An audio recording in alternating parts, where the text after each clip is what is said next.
అన్ని ఫేక్ వీడియోలు అని చెప్పేసి చెప్పారు. ఆ ఫేక్ వీడియోలు రిలీజ్ చేసిన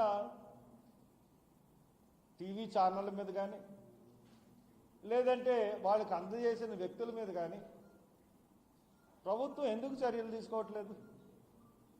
పోలీసులే ఇచ్చారని చెప్తున్నారు వాళ్ళు, ఛానల్స్ వాళ్ళు. ఇదిగో ఈ వీడియో రిలీజ్ అయింది, దాంట్లో ప్రతి వీడియోనికి కూడా ఈ సోషల్ మీడియా వచ్చిన తర్వాత ప్రతి వీడియోని విశ్లేషిస్తుంది. ప్రతి వీడియోలో కూడా ఏ వీడియో తీసుకున్నా దాంట్లో లోపాలు ఈజీగా కనిపెడతా ఉన్నారు. బండి ఒకటి కాదని, మనిషి ఒకటి కాదని. నేను ఫస్టే చెప్పాను, కొవ్వూరు నుంచి డ్రైవ్ చేస్తున్న మనిషి ఆయన కాదు. తర్వాత నిన్న పోలీసులకు ఒక మాట చెప్పాను, మీరు ఎంతసేపు యాక్సిడెంట్ అయిపోయిందన్న కోణంలో చూస్తున్నారు. ఎవడన్నా చంపేసి అక్కడ పారేసి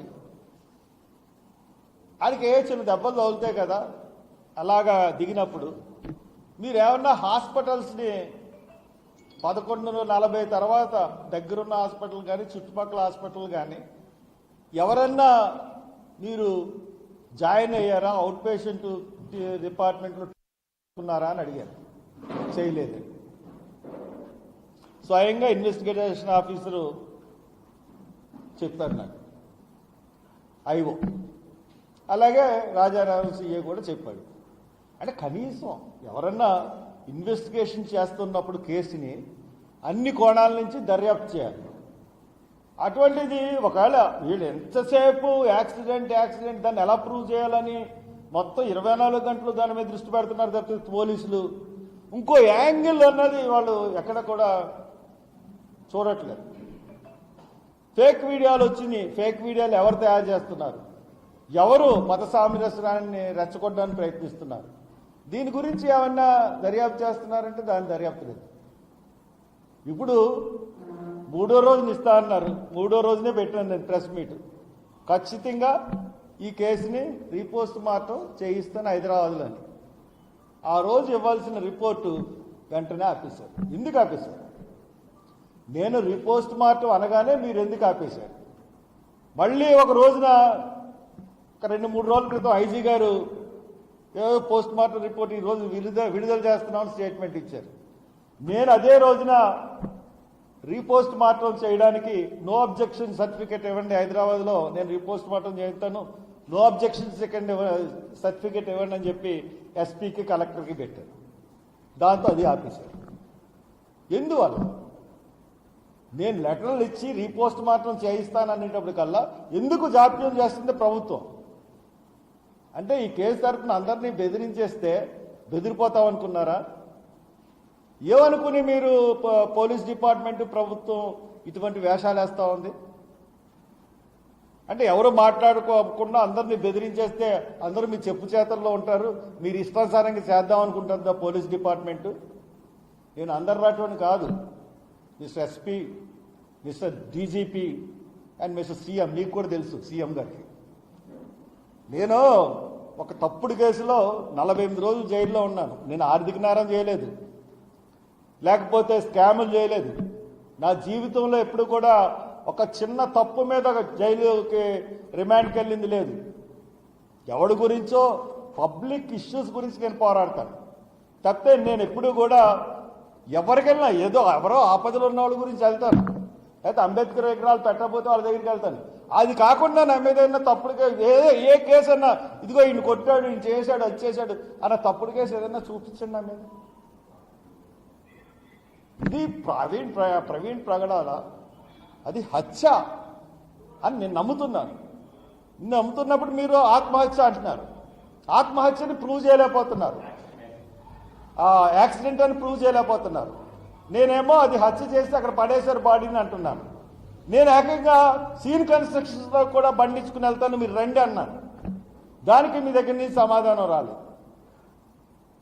పోనీ ఆ రోజున హాస్పిటల్ చెక్ చేశారంటే ఏ హాస్పిటల్ చెక్ చేయలేదు. ఎంతో తప్పండి అది.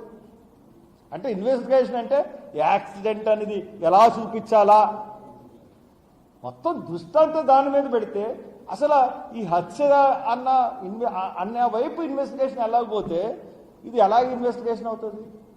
ప్రవీణ్ పగడాల అన్న ఆయన ఈరోజు వాళ్ళ కుటుంబానికి ఆయన ఆప్తుడు, భార్యకి భర్త, పిల్లలకి తండ్రి. బట్ సంఘాలన్నీ ఈ రోజున మేమందరం ఆయన కుటుంబ సభ్యుడు అనుకునే మేమందరం కూడా ఆయన హత్య జరిగిన విధానాన్ని చూసి ఆయన్ని కొట్టి పారేశారు. ఎందువల్లంటే మేము హత్య అని ఎలాగనుకుంటున్నాం? తల మీద గాయాలున్నాయి, హెల్మెట్ ఉంటే తల మీద గాయాలు ఎలాగుంటాయి? ముక్కు మీద ఇలా కోసుకుపోయినట్టు గాయాలు ఉన్నాయి. బండి మామూలుగా ఉంది, పడేసినట్టు మీద పెట్టినట్టు ఉంది. ఎన్నిటి వైపు దృష్ట్యా మేము హత్య అంటుంటే మీరు యాక్సిడెంట్ అంటున్నారు. తర్వాత నిన్న నా మీద ఒక కేసు పెట్టారు, హర్ష్ కుమార్ మీద కేసు పెట్టాం.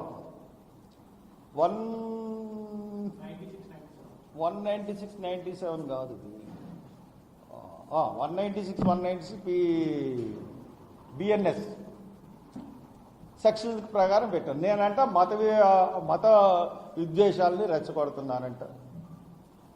నేను ఎక్కడ నా మొత్తం ఇంటర్వ్యూస్ అన్నీ కూడా నేను యూట్యూబ్లో మాట్లాడాను, ఛానల్స్లో మాట్లాడాను, నా ప్రెస్ మీట్లో మాట్లాడాను. ఎక్కడైనా ఒక్క మాట, ఏ మాట అన్నా సరే ఛాలెంజ్ చేస్తున్నాను పోలీస్ డిపార్ట్మెంట్కి, మీరు ఫూల్స్ అయిపోతారు. ఒక్క మాట, ఇగో ఈ మాట వల్ల మేము ఇలా పెట్టాం అన్న మాట ఎక్కడన్నా చూపించగలరా? హిందువులే హత్య చేశారనలేదు, ముస్లింలే హత్య చేశారనలేదు. హిందూ ఫ్యానటిక్స్ అన్నా చేసి ఉండొచ్చు, ముస్లిం ఫ్యానటిక్స్ అన్నా చేసొచ్చు, క్రిస్టియన్స్లో కూడా ఈయన అభివృద్ధి ఈయన అభివృద్ధిని సహించుకోలేని వాళ్ళన్నా చేసి ఉండొచ్చు అని చెప్పని తప్పితే ఎప్పుడు ఏ మతం మీద నేను నేరం మోపలేదు.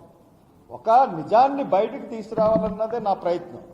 దానికి నన్ను నా మీద కేసు పెట్టి నేను ఏమన్నా చిన్నపిల్లున్నా, నాకేం చట్టం తెలీదా? నేను ఏమన్నా మీకు భయపడి ఉన్నా? ఎన్ని కేసులు పెట్టారు నా మీద? ఏ గవర్నమెంట్ వచ్చినా కేసులు పెట్టకుండా ఉందా? చంద్రబాబు ఎన్ని కేసులు పెట్టాడు? జగన్ ఎన్ని కేసులు పెట్టాడు? ఏ కేసు అంటే నాది పోరాటంలో ఒక కేసులు తప్పితే నేను ఏమన్నా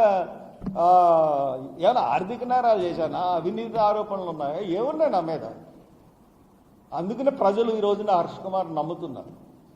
ఒక సమాజం నమ్ముతుంది. నేను సెక్యులర్ని, నేను హిందూ మతాలు ఆచరిస్తాను, క్రిస్టియన్ మతం ఆచరిస్తాను, మొన్న రంజాన్ మతం కూడా ఆచరించాను, మొన్న ఇఫ్తార్ కూడా పెట్టాను.